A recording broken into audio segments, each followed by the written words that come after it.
It is Wednesday, April 2nd, 2025. Welcome to Veda. Okay, this requires a little background information. I used to have a coal furnace, technically a stoker stove. I've done some videos about it. This is where it isn't. It had its advantages and disadvantages. I mean, let's ignore the whole environmental factor. It kept the house pretty warm, and as long as I kept filling the hopper with coal and emptying the ashes, it worked. Some of the disadvantages were all the dust, and I mean, I still need to clean this cellar fully of all the remaining coal dust. And if it was unseasonably warm for a day, I'd have to keep running it because I couldn't just turn it off. Well, I could just let it stop, and then I'd have to restart it, and restarting it was a pain. So, and then eventually it started spewing carbon monoxide that made it life-threatening. So we got rid of it and replaced it with a heat exchanger. I was thinking of turning it off, but I think showing it in action is a good idea. Yeah, this thing should really be here flapping up and down as a little plastic rod, not with notches that I need to get a replacement for. And more recently, I got this one, which is in the front of the house. These aren't just heaters. They also act as fans, air conditioners, and dehumidifiers. And in fact, in the summer, I mostly use the dehumidifier function. Keeps the house cool and uses a lot less electricity than an air conditioner would. And I also put window units there and there. I have them set pretty high, so they'll only go on to keep the house from melting, basically.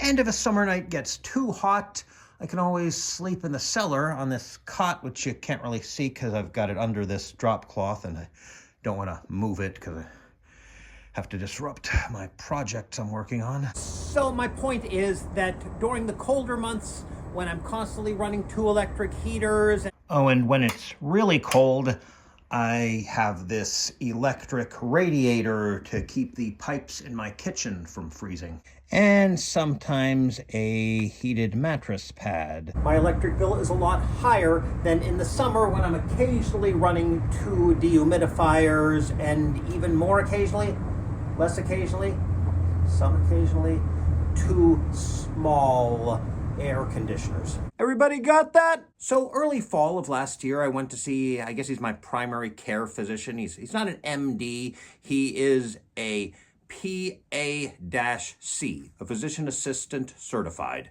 I'm not trying to insult him or anything, just explaining why I'm not referring to him as my doctor. Anyway, he said something to the effect of, well, at least your electric bill is going to be lower since you don't have to run the air conditioning. And I tried to explain to him what I just explained to you guys, but he was already off that conversation. He just assumed I was going to say yes and ignored it. Like many autistic people, I don't get small talk. Can you blame me? Oh, by the way, today is World Autism Awareness Day. Or Acceptance Day. I guess it's still officially awareness.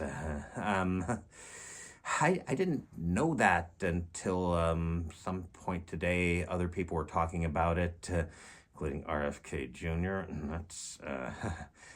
Maybe I shouldn't even discuss that and should just link to videos where other people discuss it better once they inevitably appear.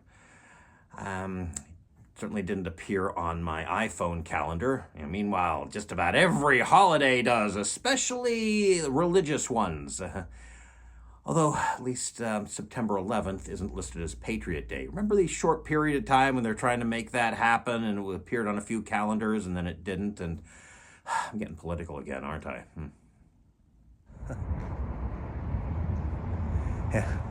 State college signage laws.